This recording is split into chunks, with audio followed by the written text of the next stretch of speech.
like, wow, we don't know. There's a perpetuating energy field, and why do we expand? Why is the universe constantly expanding? I don't know. But I know the principles allow me to move within the expansion in the path of least resistance. But just like everything, I hold on to the monkey bar just long enough to swing to the next one to grab it. I don't touch it and let go. But as I go and move quicker through it, I almost becomes very graceful. It's a graceful thing. As you work with this more too, the idea of not knowing is not something that is uncomfortable anymore. It's glorious. It's more than glorious. You see that the mind, anything you try to create is the work of the mind. It's the work of the story, the work of the narrative. Yeah, define the understanding of miracle. It's the unknown happening in a way. Because what creates a miracle is the moment in time where you're in excitement, and your excitement moving into the unknown creates what we call the miracle. A miracle is an unexplained event that no one ever thought can happen. But once that miracle happens, and then it starts to what we call duplicate itself, other people start doing it, it's no longer a miracle, right? You know, heart surgery compared to 100 years ago is a freaking miracle. But most stuff we do today is a miracle. Yeah, right. Air conditioning. You know, the fact that I can even read is a miracle. The fact that you and I can sit together and broadcast to the entire world now is a miracle. So as Einstein said, either everything's a miracle and nothing's a miracle. And it's how we perceive it. So you can do it either way. Either way is okay. And you'll experience either way in a very different realm. You know, you will. That's what heaven and hell is. Yeah. Heaven means harmony, to be in harmony, and understand, to flow with what's going on, to experience in this life in the kingdom of heaven. Hell is an experience of constant dead ends, uncomfortable, situations. Yeah, but it's dead ends that you think ought not to be there, where heaven's a bunch of dead ends that you actually enjoy. Because you understand. It's a bunch of hurdles that it's like, well, a hurdlist likes to jump hurdles. That's the purpose of it. Like, what is this thing doing here? Get this out of the way. But when you actually understand it, you actually enjoy the hurdle. You enjoy the obstacle course rather than realizing, why is all this stuff in the road? Why can't I just have a straight path?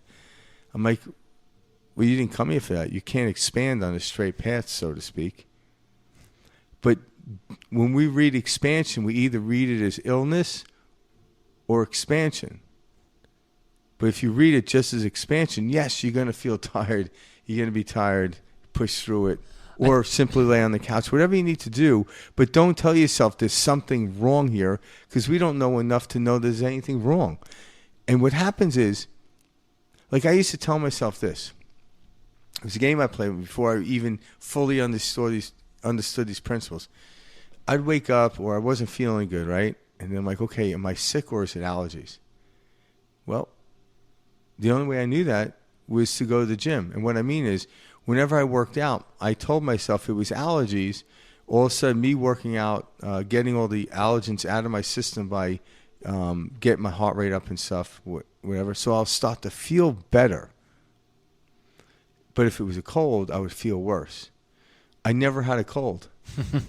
So, you know what I'm saying? Because that's what I told myself. This is the litmus test. If I go to the gym and I peter out, I must be sick. But if I go to the gym and I start feeling better, it must have been allergies. So to me, my mental thought onto allergies, it's something you just push through. Where a cold is something, well, it's got you, buddy, right? But yet to the symptoms, gotta sleep this one off. The symptoms, if Karen wanted to go soon, like, I got a cold. How do you know? I went to the mind gym. Works like that. Yeah. How strong the mind is. Oh, the mind is powerful. Well, that's suggestive. Well, like that right there is such a great way to explain it, because if anything, like, guys, look at like the placebo effect. Like 1/3 of all medication, like this is factual statement. 1/3 of all of our medicine today falls under the placebo effect category. People think, they're taking, whatever, pill is the effect, is producing the effect.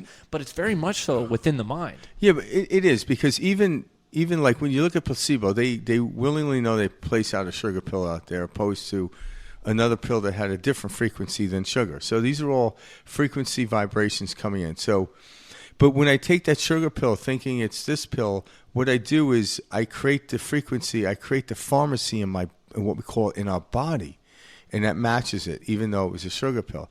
It was all done through belief. And so placebo, so if you look at everything actually is a permission slip. So I'm not saying not to do it, but realize the true causation goes way beyond the scope of humans' ability to explain. But there is a correlation with me taking something, such as an aspirin, saying I have a headache, and then taking the aspirin and the headache going away. There's a correlation. And the correlation is I believe that aspirin, because I've been told and suggested that would go away. Now, if I could say, okay, I have a headache, and instead of taking an aspirin, I could stick my head in a bucket of ice water and the headache go away. Again, was it the ice water? Or the ice water just completely distract me from thinking about the headache? And I used the bucket of water or the tub of water, wherever you stuck your head in, as a permission slip to allow the headache to go away. Either one are valid, either one work, but the true causation goes way beyond the aspirin, goes way beyond the bucket of water to a point that we don't know. So there are correlations in these principles. I'm not saying don't take it, but that's not the true causation. And what happens is, as scientists study this more, you said 1/3? 1/3 of our medicine today. Well, but that's a lot. Hold on a second. That's a lot. Eventually, it's going to be 100%. No, I know what you mean. Because I know exactly what you mean. The closer they get to really truly understanding it, everything's a fractal. What the causation? Yeah. But right now there is a correlation. So I would never tell anyone if you believe someone today was asking me about beliefs, and they asked, "Do I believe in religion?" And I says, yeah, absolutely. Yeah. And then like, oh, you're religious? I'm like, well, I don't follow. I don't only have any allegiance to something. But when I say, do I believe in it? I'm like, I believe it works for most people because it's a set of understandings or principles. There might be doctrines or rules to it. Kind of like, I could say, do you believe working out is healthy? And everyone's like, yeah, absolutely. Okay, now you have different types of working out. You got like Olympic lifting, you got running. So these are all different, would be different religions, so to speak. So if I was Olympic lifting, there's a way to train. So there's a doctrine, if you will, to do Olympic lifting opposed to bodybuilding. But yet the principle in bodybuilding and the principle in Olympic lifting are the same. It's focus and expansion of whatever it is you're doing. So bodybuilder might rep out something, so they go from 6 reps up to 12 reps with something in isolation. There's an expansion there where a powerlifter will just keep adding more weight on and get the posture and everything else perfect in order to do so. But there's expansion. But what I do in Olympic lifting type of workout opposed to bodybuilding is different. So those are the different religions, but the principles and concepts are all the same. Absolutely. So yes, religion works. I'm not here to talk against it or for it. We're talking about the same thing. Absolutely. We're just not trying to put you in a box. No. Religion just wants to... Well, no, I don't want to get into religion wants to put you in a box because religion isn't run by one person, a priest, or even the Pope.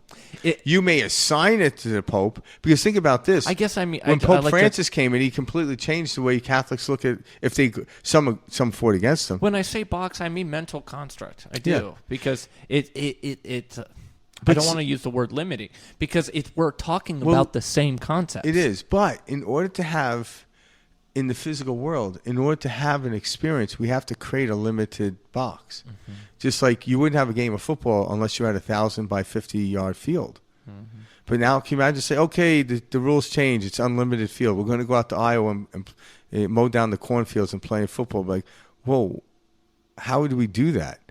The limitations of that rectangle box called the gridiron is where we could play infinite amounts of games. So having a limitation in a box, such as religion, there's nothing wrong with that. Just don't let it grab you by the neck and not let you leave the field, so to speak. Because every religion that we go through or everything we do at some point, because what it's leading us to, like this thing called spirituality and awakening, At some point, you have to step out of the box. Just like the football player has to step off the gridiron to realize what they were doing in the first place. So it will get you there, just like the cab gets me to the restaurant, but I must exit the cab. If I don't exit the cab, I become a clergyman, and I never get to experience why it is I chose this religion.